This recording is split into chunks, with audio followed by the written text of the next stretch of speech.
listening to the 40 Thrive Podcast, the show created for women 40 and beyond, ready to shake things up. And now, your host, Jackie McDougall.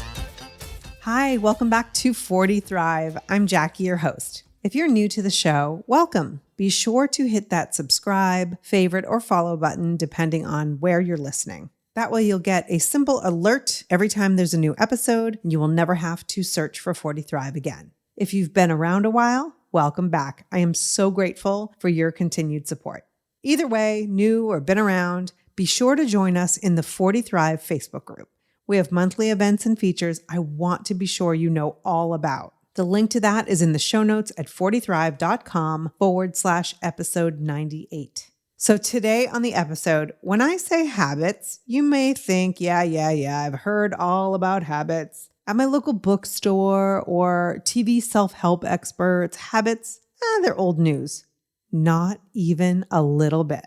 Today, not only does my guest have a fresh take on habits, the way she combines very specific habits is nothing short of life-changing.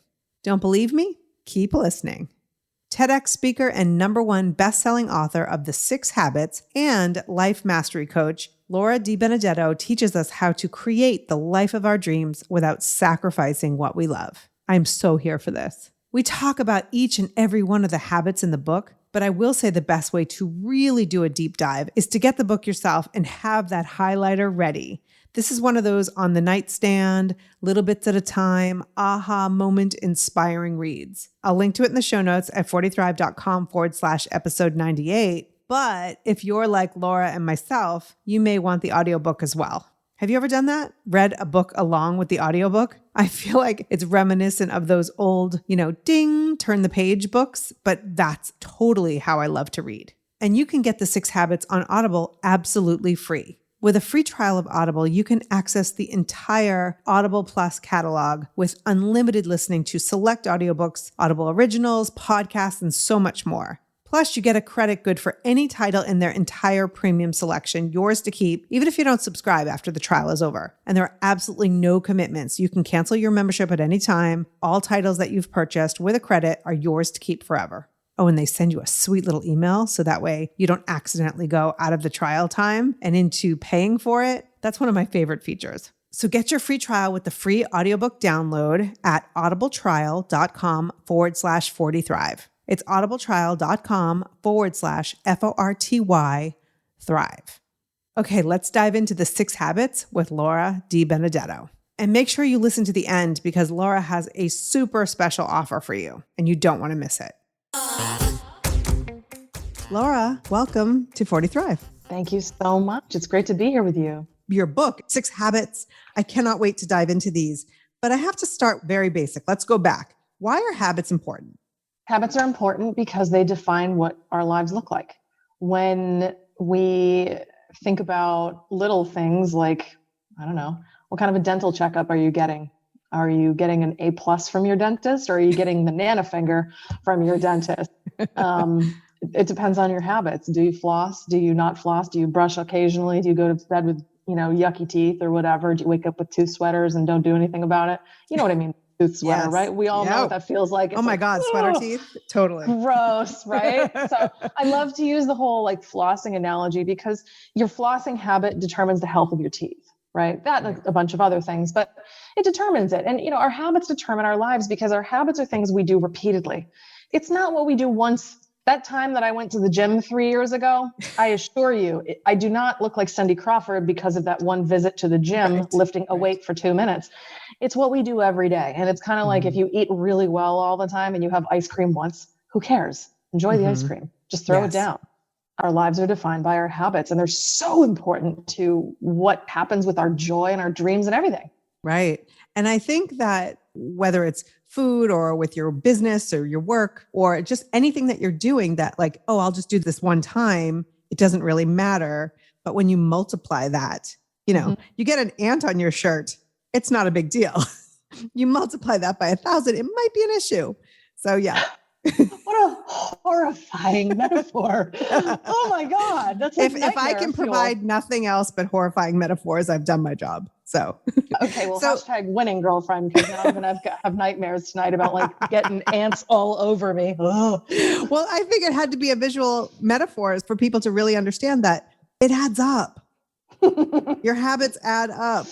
Oh, that one landed. Mm-hmm. Now I've got people like scratching themselves on the other side of this. So let me ask you this though. The habits that we're creating in our lives, what are we trying to achieve by improving our habits? Well, we're trying to improve the way our lives are going. Most of the time we operate from a place of insecurity.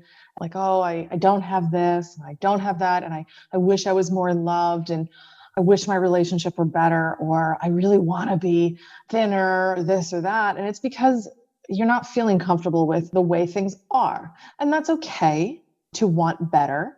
But when you want better, you have to be better in order to have it.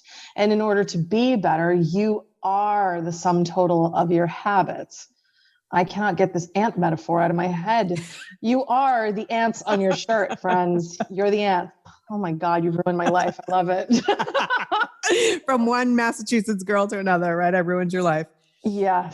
Yes. That's only as only a masshole can say. Exactly. So yeah, you know what? It's like when we wish to become wealthier or attract a better mate or really just become that business owner that we always dreamed of being and start that company, you have to actually become the person that's capable of handling that. You have to be the person that's capable of handling a bigger relationship. You have to become the person that's capable of running a company. And in order to do that, that means you need to become just a more substantial person with greater capabilities.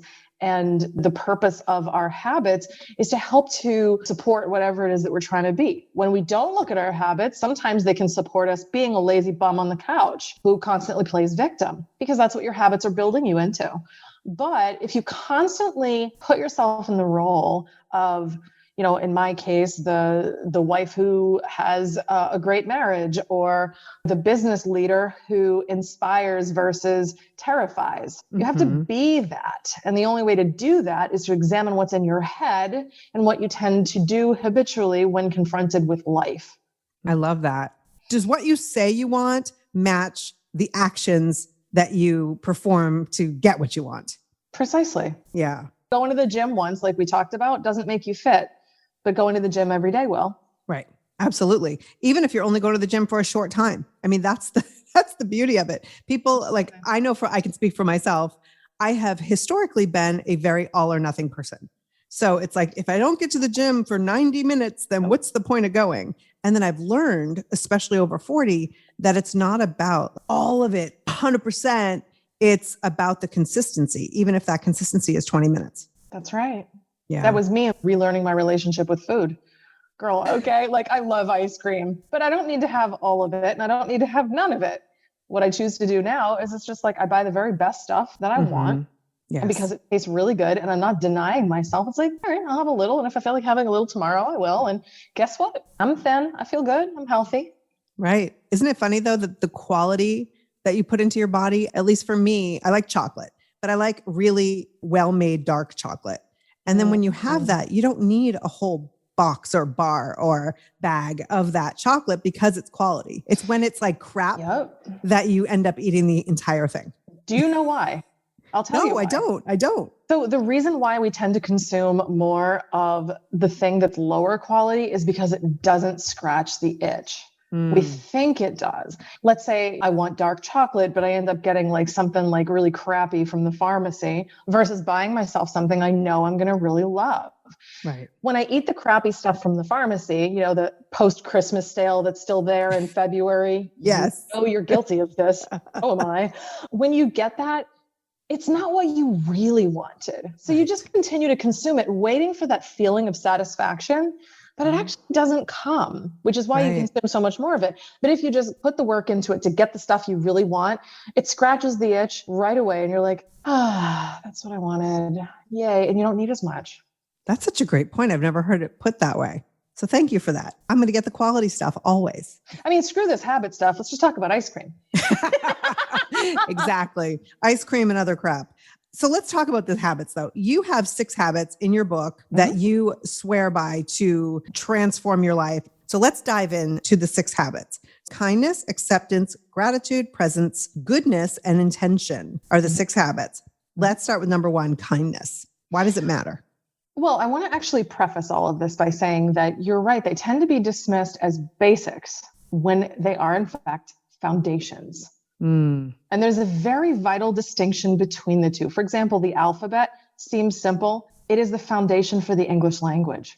Right. It's critical. And just because something looks easy and we've got it, right, it doesn't mean that it is or that it's unimportant. And I think that's one of the relationships we need to have immediately with reframing how we think these things. So kindness, right? Kindness is a mental habit and it's how you treat yourself. And you can treat yourself like crap, and most of us do, which is unkindness. Or you could choose to treat yourself with the thoughts, words, or actions of love toward yourself. And yeah, kindness, people are like, yeah, whatever. Yeah, I know that. Tell me something revelatory. The revelation is that it's harder than you think. You treat yourself like crap and you don't even know that you're doing it. And it's actually destroying your ability to live your dream life. You need to slow down to hurry up, return to the foundation, and relearn how to have a relationship with you. And when you do that, you become your own nurturing parent and you become the voice of, you can do it, I believe in you, versus you better make the sales call, you wuss. What's wrong with you? Like, how many of us say that all the time? What's wrong with you to ourselves? Yeah. Meanwhile, like, wouldn't that just destroy like a little 3-year-old if their mom said that to them? Yeah. Like, what's wrong with you? No. I mean, we're over 40 here and my mom isn't busy actively parenting me anymore. I don't know about your mom, but here's the memo that we didn't get when we grew up. Someone has to continue to parent us. And then when we leave the house, the baton is passed to us. We just don't realize we're receiving it. We must be our own parent. So when we are the voice of the critical parent, we say crap like, you can't make that sales call. You better get to the gym, fat ass. You defeat yourself with how you look, your ability and worthiness for love, your capabilities, anything, right? And that is not appropriate. It's also not even what a loving, nurturing parent would say. A nurturing parent would say, oh, sweetie, of course you're worthy of love. You'll find the one, don't worry. Or, oh, honey, you know what? Make that sales call. You might not be successful, but you'll get some good practice. Come on, you can do it. Pick up the phone. It even feels better for me to say that to you. Like, I just think about like how my mom used to talk to me when I was a little girl. I'd fall down and I'd skin my knees a lot, which explains why my knees hurt now. I'd go in the house like bloody and crying and she'd be like, aw, you fell. Are you okay? And I'd be like, no, I'm hurt, you know? And she'd be like, oh, sweetie, it's okay. You tried. It's okay. Go back outside. I'm going to bandage you up. Go back outside and play. Right. You know, she didn't allow me to quit. She didn't say, oh, you skinned your knees. Looks like you don't know how to run. That's it. No more running for you. You suck. Right. Well, I am the 11th kid of 13. So it was more like, are you dying? No, go. Wow.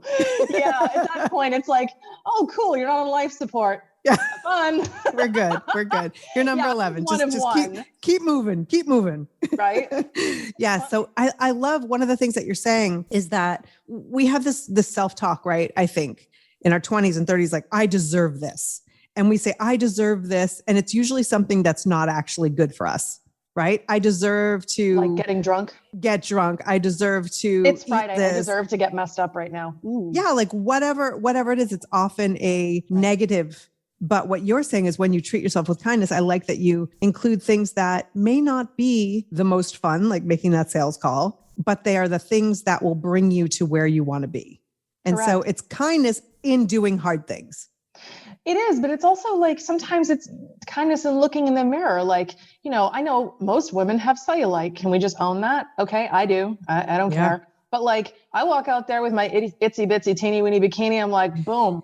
Stop. You like that? You like that? Get an eyeful. You know, I feel really, really good about it. And, you know, it just like, it leads to a level of confidence that people are like, oh my God, you're so confident. I wish I could do that. I'm like, well, you know, if you did what I preach and lived according to these principles of being kind to yourself, you can. It's not like it's off the table. It's not like I walked into the world feeling great about myself. I didn't. And it's not ego, which is fake. It's genuinely, I actually don't care that I have cellulite, and my bum is my bum. And if you don't like it, don't look at it. And If you do, that's cool. It's off limits to you. So who cares? But as women, we criticize ourselves for the way we look, the gray in our hair, the wrinkles on our face, gravity being unkind, and our boobs perhaps being lower than they used to be, or our butts looking like what it is, or our achievements, or, our status as a wife or as a mother or as a partner, whatever. We just constantly criticize ourselves. Yep. To what end? Because it's basically this massive feeling of insufficiency because we don't have that incredible nurturing parent voice inside of us saying, you look great today. And you know what? For 40, girl, you're killing it. Your hair looks so good. You're beautiful. We feel stupid for saying these things to ourselves. We look stupid for looking in the mirror when we're like, brushing our teeth and being like, I have really great teeth, and complimenting ourselves because we were taught not to do that. Well, and I'm it's ready to interesting. Unlearn. Absolutely. I'm ready to unlearn as well. Like, I think it's interesting because we try to teach or encourage women to have confidence, but you shouldn't have too much confidence that you make someone else uncomfortable. It's like this really wild message, right? Like, be confident, but don't wear a bikini on the beach. That's outrageous. Yeah, and be outspoken, but not too outspoken or you'll upset people. And as a woman, you don't get to upset people. That's not your place. Exactly. But here's the other thing too. It's really important to point out that we're constantly told that we have faults and flaws, right? Yep. That we should People fix. make money on that. Exactly. And then people capitalize on our fears and our insecurity. Exactly to your point. Yeah. And so if somebody is telling you that you're getting older or you're over 40, you're over 50, and these are the problem areas, and I've talked about this on the podcast, ad nauseum, we start to believe that. So it's really important that we have these conversations and that you listen to things like this podcast and others where you start to remember like, oh, wait a minute. I've been programmed inaccurately for so many years. I have to sort of take back my own self-kindness. Correct. And we have to have, this is very important. We have to have the courage to tune that crap out. We have to recognize, and I say this as the CEO of a marketing company, marketers make money when you feel like crap. Yeah. Products companies make money when you feel like crap and when you're scared and when you're insecure. They can sell you things. They can sell you ideas. They can make you do something that is so harmful to your well-being because they've given you this illusion that whatever you're afraid of is worse than the thing they're trying to give you. Like, for example, sweeteners, like aspartame, for example. Yeah. They've convinced you that, oh, it's so much better to have this toxin because being thin is the only thing that's acceptable and having an extra couple pounds on you is an unforgivable sin. How dare you? Therefore, have this toxin. You're not going to live as long or as better, and you're probably going to get cancer in your 80s, but screw all that. You'll be thin. Yeah. And then people will love you because unless you're thin, you're not lovable. Mm-hmm. You've got the diet industry built on demonizing different things to sell you stuff and also sell you this idea. Nobody sells diet pills if you think you're good enough the way you are. Nobody sells diet pills if you think you're good enough the way you are. That's a quotable right there, girl. I think we scratched the surface with kindness. We could literally spend an hour talking about that, but I want to move on to acceptance. This is one of my favorites. Talk to me about acceptance. I get the question a lot, which one is the most important habit? And the answer is the one that is hurting you the most. And for me, it was acceptance. So for me, acceptance is unconditionally loving yourself. I mean unconditional to mean no conditions. I will love myself more when I lose 10 pounds. I will love myself more when I learn to be a better mother. I will finally feel good about myself when I start that business or when I finally get that raise. We are withholding joy from ourselves because we don't feel worthy of it. We feel as though we have to earn it. Again, as women, we have been conditioned and socialized to believe that we have to earn love, respect, our place in society, and we have to earn everything. And it's a lie. We don't. We are sovereign beings and we're born into it. Matter of fact, again, using the 3-year-old metaphor, 3-year-olds accept themselves just fine. Yeah. They're just like, yeah, I'm cool. I'm 3. I'm going to burn things down. Yeah. Like they're just busy having fun. They're not looking at like the other one being like, oh, your overalls are better than mine. I'm not as good as you. They're not looking at other little kids and just being like, you're funnier than me. Like at 3, you don't know these things. Yeah. Right. And I kind of want to return ourselves to this level of purity that we used to have and realize that when we truly unconditionally love ourselves, again, we're the nurturing parent. And I love kindness and acceptance because they really collaborate beautifully together. It's how you feel about yourself. And it's more of like the reassuring concepts. It's not just, honey, you can do it, which is, kindness. It's like regarding the way you treat yourself. But this is more of, I am enough. I look good. Yeah. And the way I look is good. And I don't need to fit a societal standard that I actually had no part in creating. Someone else said that's what beauty is. And I didn't get a vote. So I don't agree. Right. And I don't need to fit in a mold. I'm me and I'm great. That's it. So when we don't accept ourselves, what we do is we fall into the imposter syndrome trap. I remember catching myself doing this. I have friends that are like infinitely wealthier than I am. And I retired at 37. How many people do that? Not a lot. And I did it. And you know what happened? You'd think at 37, I'd be like, wow, I'm so cool. I'm such a baller. No, not even close. I was like, wow, I can't believe I didn't achieve more before I retired. I can't believe I have so many friends that have so much more money than me. What's wrong with me? I don't have enough awards. I only have 18 awards. Geez. Hello? Does that sound as stupid to you as it does to me? Like, it kind of does, girl. Right? But like, this is the crap we do to ourselves. Yeah. We all do it. Like Yep. anyone listening to this, I know we all say dumb crap to ourselves. Like, oh my God, she's such a better mother than me. She's such a better wife than me. Her husband's hotter than mine. Like her husband makes more money. And like, why did I choose mine? And God, what's wrong with me? What's wrong with me? The answer is not a damn thing. Yeah. Accept your mental narrative. And that is fully within your control and fixable. You have to first identify that you have a problem before you can fix it. Hello, rule number 1 of AA, you admit you have a problem. But when we actually learn to accept ourselves as is, there's no imposter syndrome. We look at our accomplishments. We look at the size of our body. We look at our graying hair. We look at gravity taking its toll. And we're just like, nice. Yeah. Well, and it's not in the absence of bettering ourselves. Correct. I think personal growth is key to any happy life, but I don't think we can get there by hating ourselves there. Correct. You know what? It's the origin of the desire for personal development. So I'll give you a perfect example to like really amplify your point. When we approach personal development from a place of not accepting ourselves, I have to work on this because there's something wrong with me. I have to learn this skill. I have to learn to meditate because I'm not peaceful enough. I'm not this enough. I'm not enough. Versus when you accept yourself, I would love to learn about meditation. That looks cool. Right. That's it. Versus I need this. It's I want this. Right. It doesn't come from a place of your lack. It comes from a place of curiosity and wanting more. Abundance. I love it. So gratitude, I mean, we talk about gratitude all the time. That to me is one of the most powerful things that you can do as far as like, basically when we focus on what we don't have, then we feel like that more lack. of it. Yeah. Yep. But when we love what we do have, it's just such a better place to come from.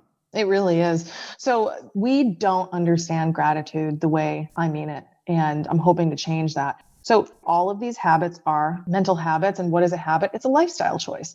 Yep. Like when you go to my website, the6habits.com, you'll actually see it's more than a book. It's a lifestyle. It is a lifestyle. And gratitude as a lifestyle, it's a choice to see the world and interact with what happens in your life differently. And I want to give you some examples that most people would not be grateful for. I'm a victim of domestic abuse or a survivor of it, right? I went through that and it took a toll on me. And I'm really grateful that I went through it because of everything that it taught me about me and the lion that it awakened in me, right? And it brought out my fighter spirit. It made me realize, well, ain't nothing as bad as that shit. So I'm fine. I'll make the sales call, no problem. Right. And that's huge because it revealed things inside me I didn't know were there, right? I had 2 miscarriages and my husband and I wept and sobbed and we were present with the misery and the sadness. And now I know what it's like to be pregnant. I don't know what it's like to be a mom, but I know what it's like to be pregnant.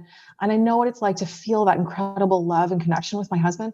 And I also know what it means to lose a child. So when I talk to any woman that suffers this tragedy or her husband or her partner, I can actually be there for her in ways that I wasn't able to before. So I'm grateful for that. Like I had to go through bankruptcy before, and I'm so grateful I learned how scary it isn't. I'm so grateful for the opportunity to start again and really be forced into becoming a badass with money. Like I'm so grateful for all of these things. But we think about our gratitude list at the end of the day, which I'd love for people to change their relationship with and just stop writing stuff down for the sake of writing stuff down. Write things down that like really force you to think and build this muscle within you. So you can like be putting your groceries away and just randomly say to yourself, I am so grateful that I am the woman that carries all my groceries in one trip because I'm a baller. You do it. You're like, I'm not taking two trips to the car. I would rather my fingers fall off than take that second trip to the car. Yes, girl. Yes, girl. Listen to me. My garage is like steps away here. I am not taking 2 trips. I won't do it. Right? It's one of those things where I'm so grateful I got the money to afford all this. Like I went to Whole Foods the other day and I was like, you know what? I love me with the whole kindness thing. And you know what? This move has been interesting. I just moved to Florida and I think I've handled it really well. I am going to buy myself some fancy schmancy caviar. Thank you very much. Right. And then I was in the checkout line and my bill was like between the caviar and a bunch of other things, like a staggering $400. I was like, I am so grateful that spending $400 on fancy stuff that just makes me happy and makes my body healthy, that is my joy and no one can take it away. So we need to find the gratitude in all of our moments. Yes. Not just like, okay, what happened today from the highlight reel? No. What is in our lives that's so good that we just are taking for granted? We do take them for granted. And I think when I was younger, I did. And now when I do go grocery shopping, I may not buy the caviar. I've got 3 teenagers, but also they won't help you eat it. So perhaps you could. Right. Just saying. But I am grateful that, they're able to be fed every day. They're never wanting for food. Like I think just the basic needs that we're able to fulfill, I think it's really important to be grateful. It's life-changing. Like every single one of these habits is life-changing. And, when it comes to just like the gratitude, when we actually get in the practiced habit, not just doing this rote exercise, but it's truly a habitual approach to life, and it's a habitual response to everything that we experience, it shapes our perspective. And what it does is it changes how we see our partner. I am so grateful that my husband makes me laugh every day. I want to choke him sometimes, but I'm also grateful that he keeps me on my toes and I'm never bored. I can take a look at anything that's been difficult in my life, but what happens is I am able to actually manifest incredible, big audacious things because I approach every tiny thing with gratitude. And you know what? I'm going to give you a great example. You do not become a master of money by having a lot of it. You will accumulate wealth by being good with money. Wealth is not something where you just have it and then you're good with money. It's the skill that defines your wealth. Right. And the reason why I wanted to use money as a metaphor is because think about dollars as moments. When we master our tiny moments and we get really, really good at like being grateful at the checkout line and being really grateful that our kids' bellies are full. And we get grateful for the ability to afford hair dye and the ability to say, screw you, I'm done. Yeah. We choose to be grateful in the moment. We become more spiritually wealthy. I love that. And just for anyone who's not watching this video on YouTube, because you use gray hair a lot, and it's probably because I have so much of it right now. And I'm loving it. Just to be clear, it's gorgeous. Thank you. I have like 6 gray hairs and I'm very excited about them. Well, it's funny because if anyone's thinking about going gray and they are at the first month, second month, third month, it's miserable. Like I could not spray it more, hats. It was really, really uncomfortable. But now that I'm 6 months, a little over 6 months, I can see where it's going. And I'm like, you know what? I'm comfortable with this. Let's see what happens. Look at you accepting yourself. Right. And I've said it before and I've said it on social media and in the 40 Thrive Facebook group, but I have the right, if I decide in 6 months, I'm done with gray. I'm going to go back and I like to express myself through color, but I don't want to do it because I'm trying to cover myself up. You want to approach it from a place of self-love. And if it ain't self-love, you don't want it. Yeah, that's basically it. Thank you for summing it up for me. I got you. So we have 3 more, but here's my question. How are presence and intention different from each other? Oh, Very, very different. So presence is, I don't think it's entirely correct, but a lot of people regard it as mindfulness. And it's not. Mindfulness is like, I'm going to eat the almond. I'm going to feel the texture of the almond. I'm going to smell it. I'm going to look at it. Like I've done all the mindfulness exercises, right? And one cannot be a monastic, like person sitting on their meditation pillow in all moments of the day. Presence though, is being with what is. For me, it's when my parents come to visit me. Put your damn phone down, Laura, and be with your mom and listen to her boring ass stories about family history, because someday she won't be here. Right? When I was going through the miscarriages, for example, I healed faster and better and thoroughly because I chose to feel the pain versus run from it. I was present with it. And you know what? Having lived on Maui before the pandemic, let me say this to you.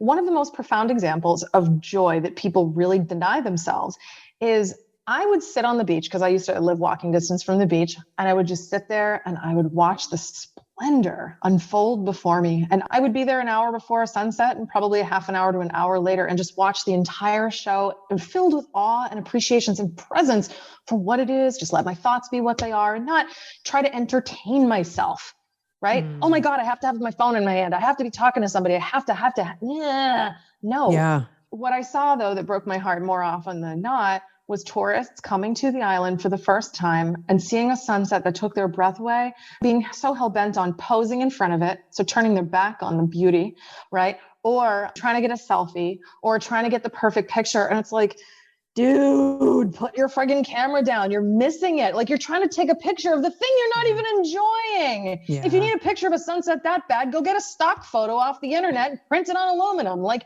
what is wrong with you? Enjoy it. Like how many sunset pictures have you seen where you've been like, ooh, like you have to experience it. It's So life-changing. I'm corny like that. Like nature Same. for me in my 20s and 30s, I didn't even pay attention. In my 40s and almost 50, I am like, nature is crazy. It's such a magical gift, right? Like rainbows. Yep. When it rains, I'm like, oh, I'm so excited. We're going to go for a walk. I want to see a rainbow. Like I see more rainbows in the past year or two. I mean, you must have seen a bunch of those in Maui. I mean, I did. It was kind of like a daily thing. I mean, there's a reason why there's rainbows on the license plates, but damn it, you're so cool. We're going to hang out in person at some point. But you know what? You're so right. And like a big reason why I moved to Maui is because I love nature. And, you know, there was this group I'm a part of and she's like, oh, where do you go to worship? I was like, nature. God is everywhere because this is God's masterpiece, not the building, but it is what God made, which is the perfectly imperfect rock, the absolutely majestic little green lizard that's sitting next to you in all his splendid, brilliant hues of green and the sky. Even like the weather is like super crappy where I am, but this is magical too. You know, the earth needs this reset and this rain and all this magic. And we only assign beauty to things that are super colorful.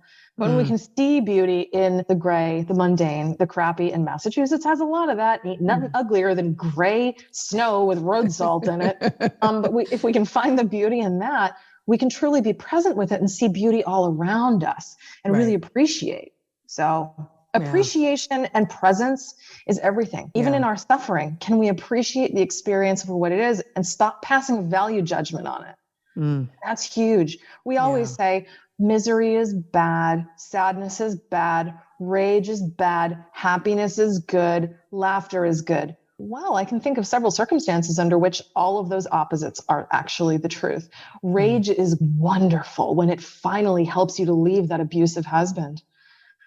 Happiness is your worst friggin' enemy when it makes you so numb to the sadness you face at work because your creativity feels stifled. So are these value judgments accurate? No. And this is all part of the spirit of presence. It's being present with what is without judgment, without the need to distract ourselves, without the need to entertain ourselves and just let it be what it is and learn from it. I love it.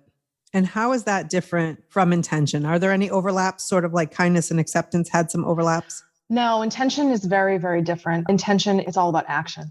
Intention is, I intend to be this person. I intend to do this. I intend to create a business. I intend to get divorced. I intend to do this. And damn it, I'm doing it. Here's what I'm doing today. And I'm doing it. Okay. God, I love this habit. And it's like, it's the habit of entrepreneurs. It's also the habit of moms and like people that got to get something done.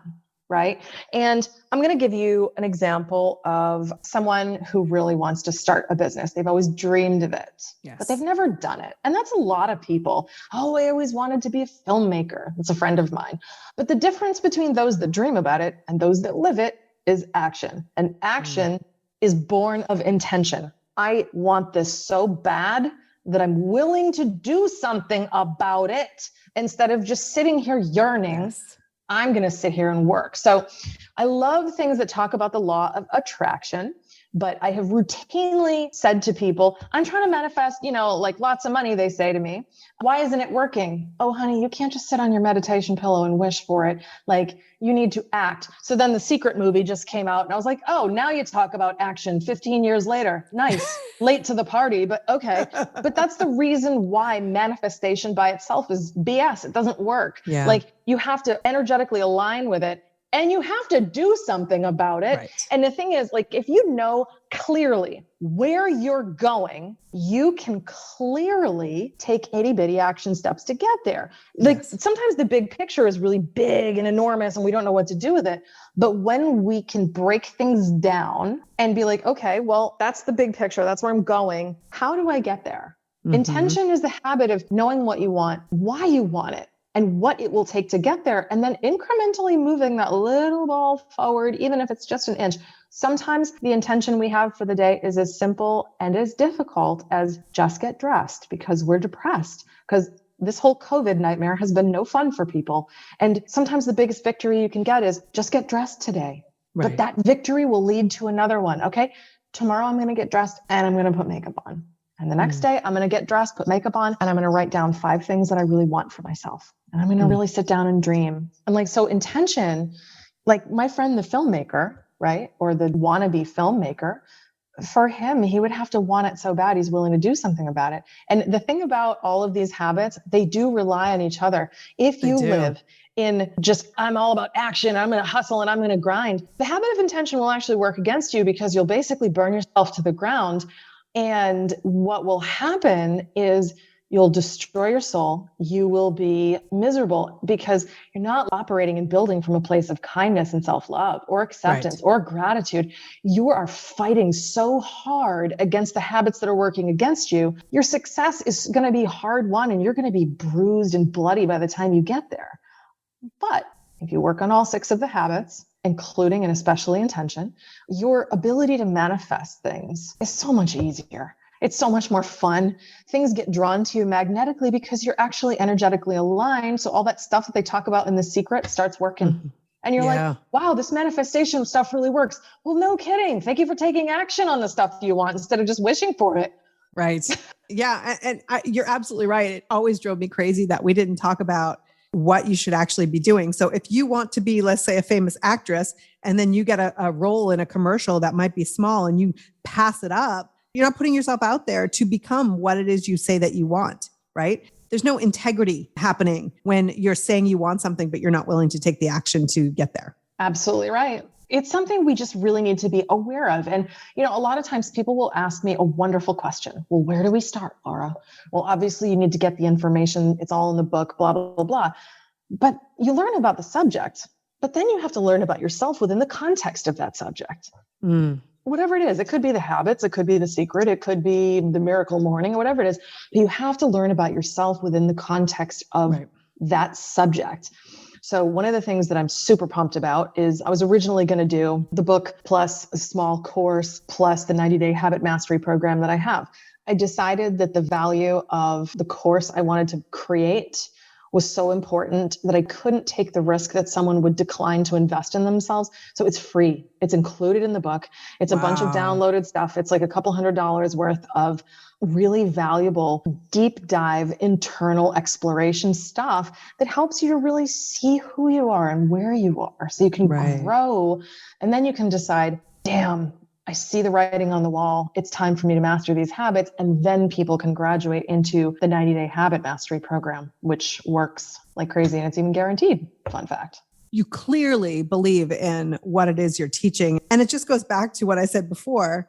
You can hear all the 6 habits on this podcast. If you can walk away and go, all right, I got enough. I feel like I can do the work. All right, awesome. But most likely you'll need to do a deeper dive to really put these habits into action. You know, do. it's like, You can't it's just not know enough to about just them. know them. Yeah, exactly. Correct. A great example I always like to give people, just because it's silly. It's not enough to know that a tomato is a fruit. The wisdom in the application is knowing it doesn't go in a fruit salad. It's true, That's right? a perfect example. One thing, I wanted to understand how I could actually develop these habits. So I started looking into the science of habit. And as a marketer, of course, I'm like, ooh, is it 21 days? Can I build a 21-day thing and I'm all better? Yeah. No, you can't. 30 days is also a lie. 66 days is the scientific magic number for the minimum amount of time that it takes for a habit to actually embed itself into your subconscious routines. 66 is just minimum. What would happen if you actually gave yourself a 90-day program to force yourself to do it every single day for 90 days? And here's the secret of the 6 Habits 90-day habit mastery program. For 90 days, I'm going to teach you and lovingly shove you into these habits. And you're going to start doing them on day 1, and you're going to feel like $1 million on day 1 and day 2 and day 5 and day 52. And because all of these things, they give you benefits right away. Right. But the purpose of the program is to make it so you don't need my program. It's so you can do it on your own. Right. I love a program that really wants to make the leader, being you, obsolete. Planned obsolescence. Yeah, I love it, because once you master this, then you won't be needed in this way. And then you can come up with something else that's brilliant. That's what I'm hoping. So yeah. Will you take us out with goodness? What does that mean, goodness? The point of goodness is it's energy management. That's it. It's good energy in, bad energy out. We have the toxic friends, we have toxic relationships, toxic jobs, toxic media and social media. And I avoid these things like the plague, which is why if anybody looks at my social media, you'll all probably agree, it's okay. I'm not amazing at it because I prioritize my well-being and I practice what I preach. I even get friends of mine right now. They're like, oh my God, you have to get on Clubhouse. I'm like, A, no, I don't. B, thank you for thinking of me. C, it doesn't appear to be something that fits into my energetic bandwidth of things I'd like to receive and contribute to. Although it might be great for me, no, it doesn't really suit me. So no, thank you. Yeah. You know, and it's funny how many people don't want to accept that. They're like, no, just join me for this room or whatever. And I'm like, again, lovingly, thank you for thinking of me. And the hardest of no thank yous. You know, I think women in particular, we are socialized to do a lot of things. We are socialized to look perfect, but not too perfect, and be bold, but not too bold. And, you know, we're also positioned to acquiesce to other people's demands and expectations of us. And when we have the audacity to say something so bold as no, even other women don't know how to handle it. They're like, oh, well, I'm just going to push a little harder because you're a woman and you're supposed to accept. No, I don't. Thank you. So, you know, what you might experience with me is probably what a lot of people experience with me. I have a very strong personality, but this is one I built. I am very fiercely guarding what comes into my energetic field. And if someone's trying to push something down my throat violently, they're going to get a violent opposition. Right. And we need to be okay with that. Yeah. I find boundaries to be intoxicating. By the way, no is a full sentence. You can use an exclamation point if you want. No. The boundaries thing is so important. That's a big thing that people don't know how to do. They feel guilty, like I shouldn't have boundaries and blah, blah, blah. And that's one of the things I talk about in the book is the importance of what a boundary is, what a boundary isn't, and also how to lovingly create one. Boundary isn't screw you, dude. You know, it can be, but a boundary can also just be a very loving, thank you for thinking of me. I'm going to have to decline. I'm sorry. Right. So I love this. I'm halfway through the book. I cannot wait to finish. I will link to it in the show notes. I will link to the Audible that is now up and ready for people to listen. I also know that people learn in different ways. Sometimes I will actually buy a book and the Audible, and then I'll follow I do along. that all the time. You do? Yes, girl, you're not the only one. Welcome to the club, honey. I have 2 copies of nearly every book that I love because it's I can sit there and immerse myself in the pages. I'm like, damn. And then I get so sucked in. It's like, but I have to drive and you can't drive and read. Exactly. Damn it. So now I have 2, or I'm listening to the Audible and I'm just like, damn, this is so good. Oh, I want the written copy so I can scribble on it and flag it. You can't flag something you hear. That's what happens to me a lot. I will get the audiobook. And then if I feel like there are highlights to be happening, then I'll go and get the printed book. So you and I are so similar. I Kindred love spirits. this. I know. All right, Laura, thank you so much. Thank you. This has been fun. Are you ready to dive deeper into the 6 habits? Laura's offering you something super special because you're a 40 Thrive listener. Get instant access to Laura's life-changing 6 Habits Mega Download Bundle. This includes Laura's signature 90-day habit mastery program, the 6 Habits audiobook, the 6 Habits ebook, plus a full set of 4K phone wallpapers to keep you on track. So cool. Visit 40thrive.com/episode 98 to get the bundle. I'm so excited to introduce you to amazing experts and resources so you can kick some serious butt in your life. Thank you so much for listening. You are really the reason I keep doing this. I am so grateful for you and your continued support, and I am committed to creating the best possible episodes to help you thrive today and every day. So until next time, take care and keep thriving.